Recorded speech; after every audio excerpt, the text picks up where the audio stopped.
the Johnson Wax Program with Fibber McGee and Molly.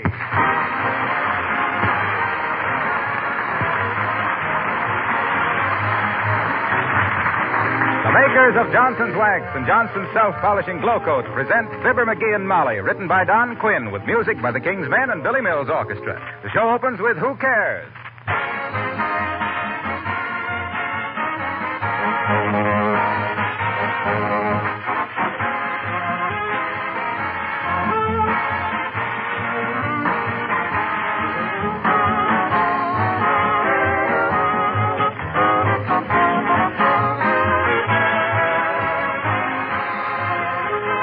If things just didn't wear out, we wouldn't have so many little problems right now. When your one and only electric toaster or vacuum cleaner goes out of commission now, it's a serious matter. It really pays to take extra good care of everything you have. Now, the best way to do this is by using things properly and, of course, keeping them serviced and oiled and cleaned. Many things you can protect simply by applying a coat of Johnson's Wax. Your floors, furniture, and woodwork, for example, are actually safeguarded against wear and against dirt with a tough coat of wax. Likewise, your windowsills, Venetian blinds, leather goods, and enameled surfaces. Most housekeepers know that the shield of wax also gives rich beauty to these surfaces and saves many hours of cleaning and housework. But today, when conservation is so important, the protection which Johnson's Wax offers is its number one contribution.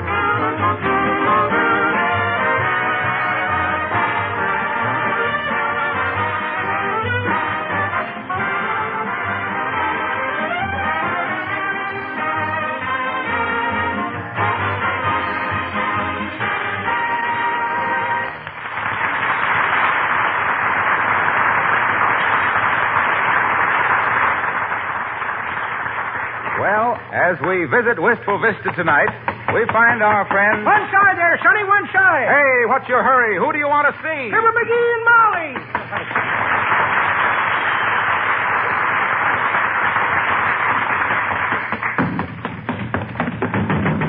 Hey, kids, leave me in. Open up there, kids. Mr. Oldtimer, what on earth is the matter? Leave me in, kids, leave me in. Hey, what is this anyway? Halloween? You gotta hide me, Johnny. They're after me. Well, I'll give you a hiding, all right. What's the idea of beating our front door into Kiddling Wood? You mean kindling? I said kiddling, diddle I? Come on, kids, please. This ain't any time for even a good joke. Hide me someplace. Now, calm yourself, Mr. Oldtimer. We won't let anybody hurt you. Who's after you? The cops, the FBI, everybody. They're all after me. Oh, my. They catch me, I'll go to prison for 100 years. Well, when we come to see you, will you introduce me to Humphrey Bogart? Oh, daughter. I ain't fooling. You gotta hide me, I tell you. I'm a fugitive. Well, quit fidgeting, fugitive. What's this all about? You must have done something pretty serious. Yes, the FBI doesn't chase people for matching nickels. I know it, kids, I know it. I got it coming to me. I never should have done it. Oh, my. No, I've always been a good boy. I guess I'm just a weak character. Yeah, and this is your last week character if you don't start talking. What did you do? I didn't realize what I was doing was so bad, Johnny. First time I noticed I was being followed was this afternoon. Was on my way to the dentist. And dreading it, too. Why? And he says I gotta have braces on my teeth. So when I started for home... I thought you were going to the dentist. I was, but I had to go home and get my teeth, didn't I? Well, sir, I see the fellow behind me. Looked like a FBI man. How can you tell an FBI man when you see him? Well, he was wearing a Hoover collar, and, Oh, criminy, kids, here they are. Hide me. Get me out of sight. Okay. Get behind the dashboard. Hurry now, hurry. Pull your feet in. There, that's it. It'll be kind of hard to explain two people with 6 feet. We're putting ourselves in a bad spot, Molly. You know that, don't you? We're accessories. So what's an accessory? A bumper is an accessory. And what's a bumper for? To take the bumps. Now, if we can't take a few bumps for a friend, come in. Oh, it's Mrs. Uppington. You don't know how glad we are to see you, Abigail. How do you do, my dear? I'm Miss McGee. Hi, Uppy. You ain't exactly who we were... we thought somebody else was... How's everything, Uppy? Oh, splendid, just splendid, Mr. McGee. I thought I just... Mr. McGee, do you have to do that? Do what, Abigail? What's he doing? chewing his necktie. That's just a habit I got, Uppy. Always chew my necktie when I think about something. Yeah, he always does that, Abigail. Yeah. I tried to break him of it by making him wear bow ties, but he kept spraining his neck to get at them. Have a chair, Uppy? Yes, thank you. I'll just sit over here on the Davenport. No, not there, Abigail. I beg your pardon? Well, the Davenport is broken, Uppy. The spring's busted. Liable to get stabbed. Here, sit over here. But your hat is on that chair, Mr. McGee. That isn't his hat. That's a straw hat, and McGee always wears Or is that your hat? Why, sure, that's my hat. I just bought it this morning. Oh, really? Well, this fresh autumn air really turns them yellow in no time, doesn't it? Oh, he bought it secondhand. He never wears a straw hat past the middle of November anyway. What can we do for you, Abigail? Well, I just stopped in, my dear, to see if... Good heavens. Was that a sneeze? Must be that darn cat that keeps coming in here. Kitty, kitty, kitty. Where are you, kitty? Meow. Meow. Poor little thing has a cold. Now, what were you saying, Abigail? Well, I just wanted to know, my dear, if you would go down to the Federal Building with me. I want to see the FBI. Oh, heavenly days. That cat has knocked over the lamp. Doggone you, old-time cat. Can't you be a little more careful? What you going to see the FBI about, Uppy? Find a German spy in your sauerkraut? Oh, no. No, Mr. McGee. I want to register my fingerprints in their voluntary civilian files.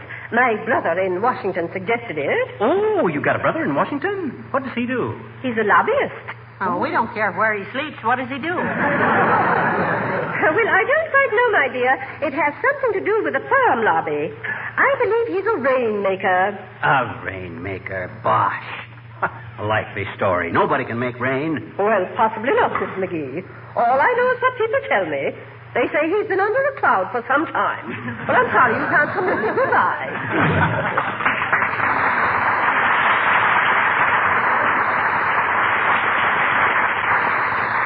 All right, Mr. Oldtimer, you can come out now. I'm sorry about that lamp, kids, but I was getting a cramp in my leg under the Davenport.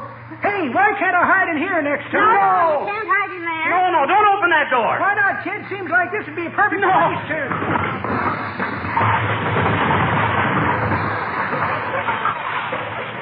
Oh, I see what you mean.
Now, look, old-timer, we're your friends, and we'll go to bat for you up to a point. Yeah, so let's get to the point. Okay, kids, but I hate to tell you, if I go to Leavenworth, it's going to break Mama's heart.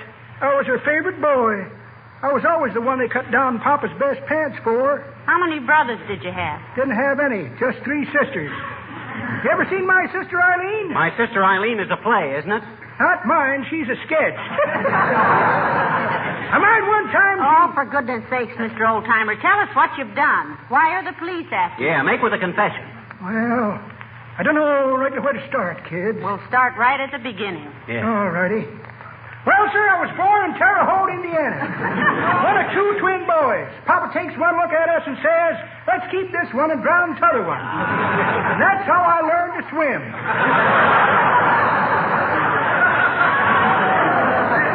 Several years later, I was in the reservoir. Hey. Skip your first childhood and get to the second one, old-timer. We don't want the story of your life. I should say not. At 35 miles an hour, your autobiography would be pretty slow moving. Now, what'd you do to get the FBI after you? I've been un-American, daughter. I'm a traitor to my country. I'm just a dirty old Benefit Arnold. It was Benedict, and quit crying in my root beer. Come on, now talk. Well, sir, it's going to do me good to get it off my mind. So here it goes. I was born in Terre Haute, Indiana. And old crime against the cops, kids. Give me a handful of beans, daughter. What for? Got a bean shooter in my pocket. I'll shoot my way out. They'll never take me alive. I'll learn.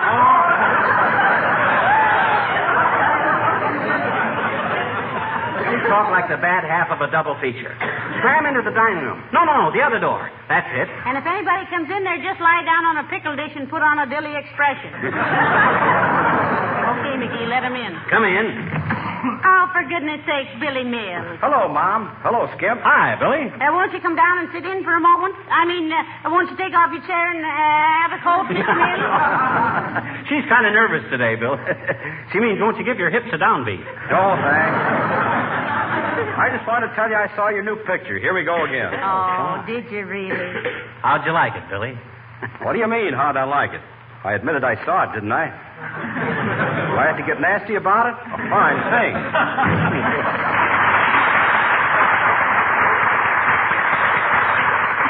Well, what an odd reaction. Yeah, hope it ain't nationwide. Okay, old-timer, you can come out now. Oh, thanks, kids.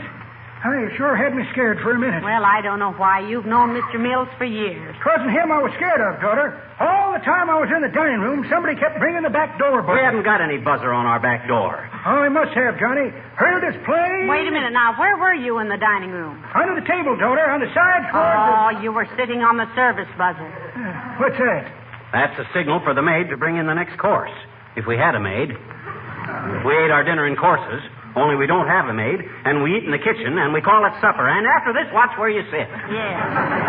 Now, before somebody else comes in, let's have your story. All righty. I was born in Terre Haute, Indiana. Poor but honest. No. Skip that.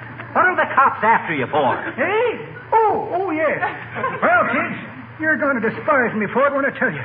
I guess I'm... Hello, folks. What's frying? Fry me, it's a cop. They got me. They're going to fry me. Help, kids, hold him while I make a break for Oh, it. here. Calm yourself, Mr. Oldtimer. It's just Mr. Wilcox. You know him. Say, what goes on here? You expecting a cop? Don't tell him, kids. Don't tell him. What do you think we are, stool pigeons? He's in a little jam with the FBI, Harlow, but we want to talk it over a little before he does anything rash. Well, talk it over with me. I'm sort of an FBI man myself. What do you mean you're sort of an FBI man? Well, that's my job. FBI. Floors brightened instantly. Just pour a few drops of Johnson's self-polishing glow coat on your linoleum, spread it around, let it dry, and presto. In 20 minutes or less, it's dried to a beautiful, sparkling finish. That's what I mean. I'm sort of a member of the kitchen police. Then you don't arrest people? No, I don't, old-timer. I just try to get people to use glow coat to arrest the deterioration of their linoleum. Bless you. And that's pretty important now when we have to conserve what we have and make things last. Why, when I think what an important part all the Johnson products play in the conservation program, I almost feel I am a government agent. No, don't say that, Sonny. Don't say it. What's the matter with him, Molly? He's white as a sheet. Better just leave him alone, Mr. Wilcox. Yeah, duck along, Junior. We'll handle this. See you later. Nothing I can do to help? No, thank you. And don't tell anybody you saw him here. Why not? But because the police are going to drag out the throw net for him, that's why. McGee, how many times must I tell you it's throw out the dragnet? Goodbye, Mr. Wilcox. You sure I can't be of any help? No. Beat it, will you? Scram. All right, but you don't have to push me. Jiminy, kids. I never been so scared in my born days. Well, brace up. Don't be such a scaredy cat. You're just a bundle of nerves. No, I am not, Johnny. I'm as cool as a cucumber. I'm as... Hey! What was that noise? Oh, I dropped a piece of yarn on the rug. No, you're not nervous. You're as high-strung as the George Washington Bridge. Now get that story off your mind while we got a moment's peace, will you? Okay. Quiet the kids. I was born in Terre Haute, Indiana. Where'd I go, kids? Where'd I go? Let me crawl under the rug. Oh, fine. We'll tell them it's a Brussels carpet and you're the sprout. Go on back into the dining room. Stay off of that buzzer. I will, kids. I will. Come in. Oh, Mayor Latrivia. Come in, Mr. Mayor. Hello, Mrs. McGee. Hello, McGee. Hi, Latriv. You're just the guy I wanted to talk to. Yes? Yes, I thought you'd cleaned up gambling in this town. I have. And if you know of any gambling joints, McGee, I hope you'll report them. Well, I'll give you one right now. How about the Populous' restaurant? Heavenly days. Can you gamble in there? Brother, have you ever ordered their chicken croquettes? Oh, stop it, McGee. What'd you want to see us about, Mr. Mayor? I just wanted your opinion of this little verse. It's to be printed on the back of the city water bills and sent to everyone. Oh, let's hear it. It says, remember what happened in 1920 when people starved in the midst of plenty? We ought to be much smarter now. If we want milk, let's feed the cow. Let's all be ready when this is over and start today to plant the clover. Let's all buy bonds and pay our debts, for the man what has is the man what gets. Well, my. I think that's wonderful, Mr. Mayor. Did you write that? No, it was sent in by a chap named Wimple, Wallace Wimple. Oh, sure, old Wimp. We know him well, Latrivia. Kind of a short, long fellow. You approve of the idea, then? Oh, absolutely, Mr. Mayor. Splendid. Glad you like it. I thought I'd get your slant on it as a couple of average citizens. Try it on the dog, you know. Take off your coat, Latrivia. You can't What? call my wife a dog and get away with it. No, he didn't call me a dog, dearie. He's too much of a gentleman. He meant you. Oh, he did he? Put up your deuce, Latrivia. Oh, stop it, McGee. It was just an expression. Don't be silly. So I'm being silly when I resent being insulted, eh? Now I'm a silly dog. Oh, you're not being logical, McGee. What do you mean, Mrs. McGee? You called him a dog. A dog is man's best friend. You don't fight with your friends, do you? This gets worse and worse. I'm not only a silly dog, but now I'm a friendly one. You don't think I can fight, huh? Oh, stop waving your paw. I mean your fist. This is ridiculous. I think it is, too. You better go, Mr. Mayor, before he bites you in the leg. Come on, McGee. Mother'll get you a nice big ham bone. That does it. Latrivia, I'm going to beat you to a pulp for those insults. I'm going to pound you so flat I can mail you home. Oh, my. This ought to be very interesting. Well. Say, is it true that you are an intercollegiate boxing champion, Mr. Mayor? Quite true, Mrs. McGee. I'm going to hammer your odd-shaped skull till it rings like a... It is? Is what? True. Is what true? That you're the intercollegiate... Oh, aren't we being a bunch of rummies? They're flying off the handle like that. Well, I'm glad you dropped in, Latrivia. Thanks. Good day, Mrs. McGee. Goodbye, Mr. Mayor. And McGee, Huh? let's go out some afternoon and bark at automobiles.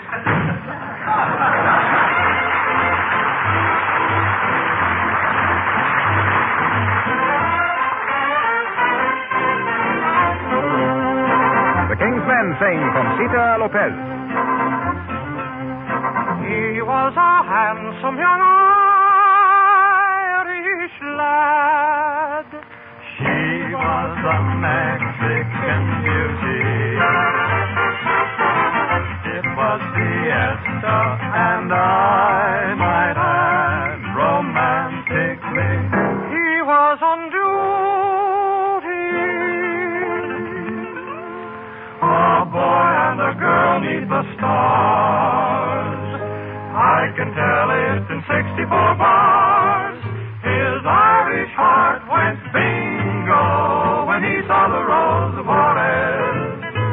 So Timothy Carrigan, Michael O'Harrigan fell for the Rose of Juarez. Conchita, Marquita, Lolita, Pepita, Rosita, Juanita Lopez. Mandolins began to play. Her lips were ready for a kiss, and as they danced I heard him happily say, New Jersey was never like this. Then the wedding bells began to ring, oh, and they rolled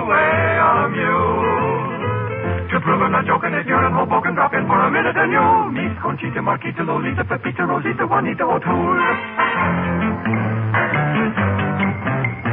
Timothy, Kerrigan, Michael O'Harrigan, Finnegan, Hannigan, Patrick O'Flanagan, Mary, the pretty Marquita, Lolita, Pepita, Rosita, Juanita, Lopez.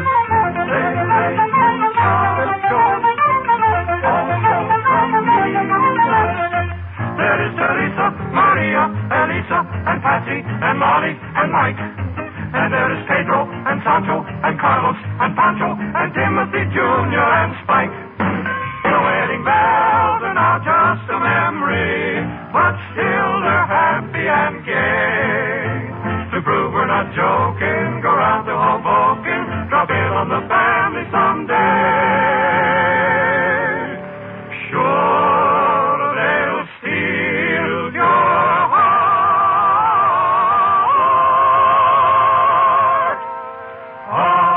away.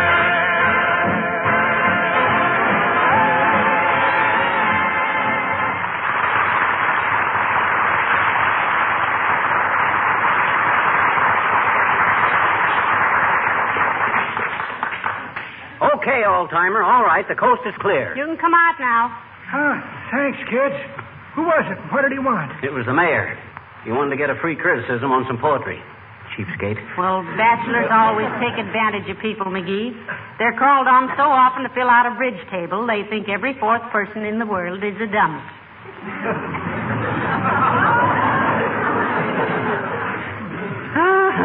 Well, be that as may or may not be or not. I want to hear what the old-timer here's got to say for himself. And it better be good, too, old-timer. Okay, Johnny.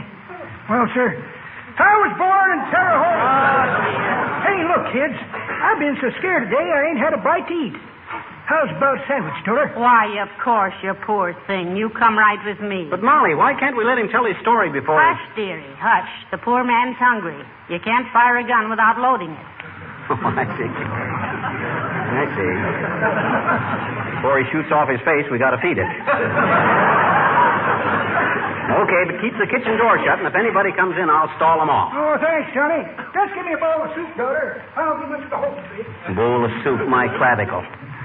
She ought to feed that guy a handful of animal crackers.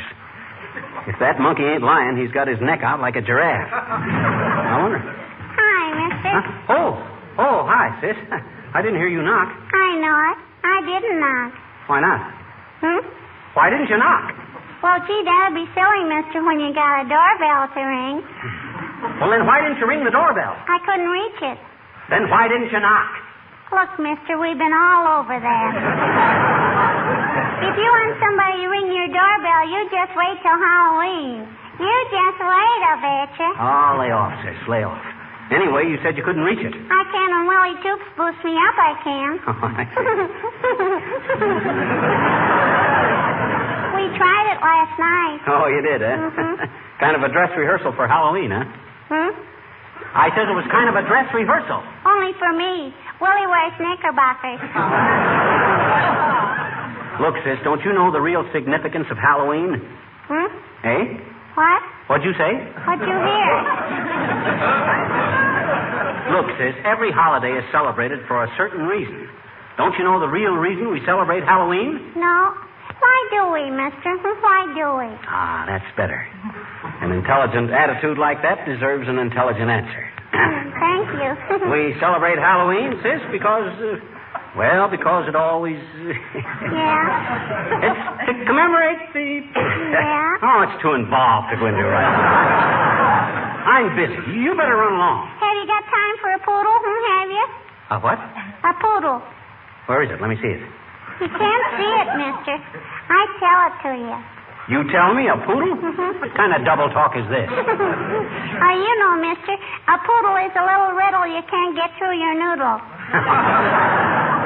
You want to hear it? No, but I don't know how I can get out of it. So go ahead. Why do they make toy banks in the shape of pigs?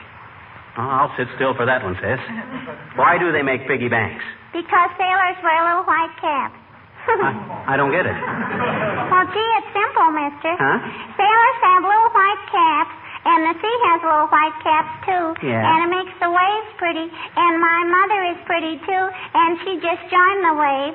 and the waves wash the beach, and the beach is full of sand, and so is spinach, and farmers grow spinach, and they have to get up at 5 o'clock, and that's too early. And so's a pig's tail.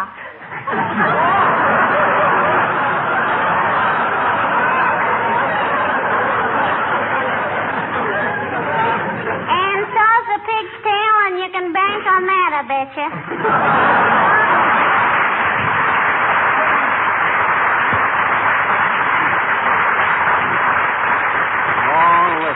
Silly twaddle I ever.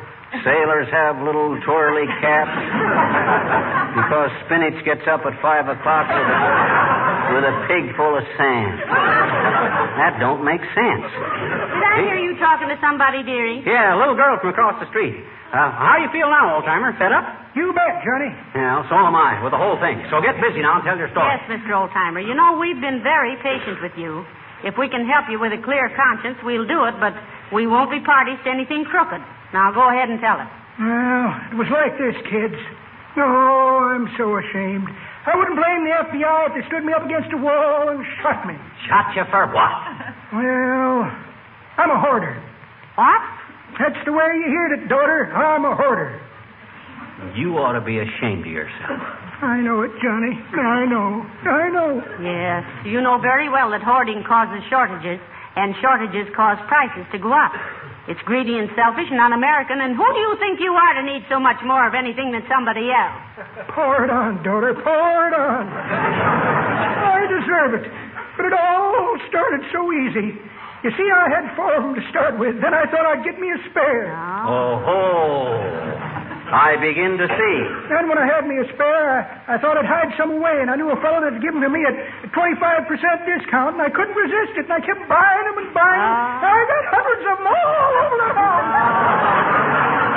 A fine thing, with the country as desperate for tires as it is now. You have to go. Tires? I ain't hoarding tires. Well, what are you hoarding? United States war bonds. United States war. Why, of all the... Do you think they'll shoot me, Johnny, with all the people wanting war bonds and me grabbing them up? I didn't know what I was doing.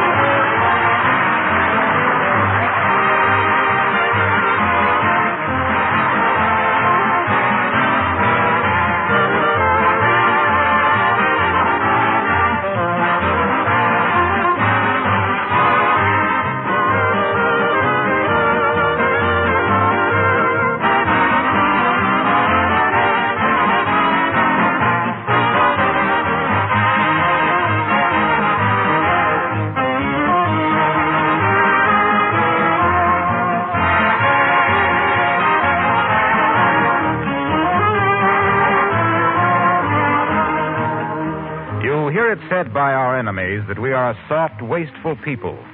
Well, let them have what solace they can get out of that thought, because by now they've learned that we are anything but soft. And before we're through with them, they'll know that we were only wasteful because we have had so much of everything, such a high standard of living. But every day, in talking with friends and neighbors, you realize that we can certainly make whatever sacrifices we are called upon to make. Also, that it's probably very good for us to be more saving and learn to take better care of our things. I read a good many letters these days from housewives who tell us how grateful they are for Johnson's Wax in these days of conservation, how careful they are to protect their floors, furniture, and woodwork, and many other things with regular applications of Johnson's paste, liquid, or cream wax.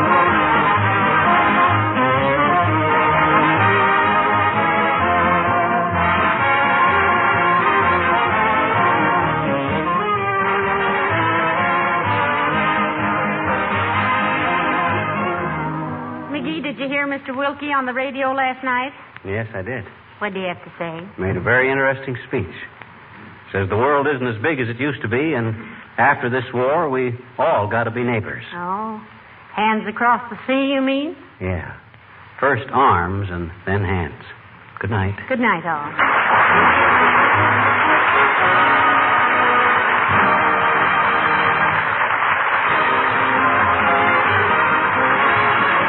The character of the old-timer heard on this program was played by Bill Thompson.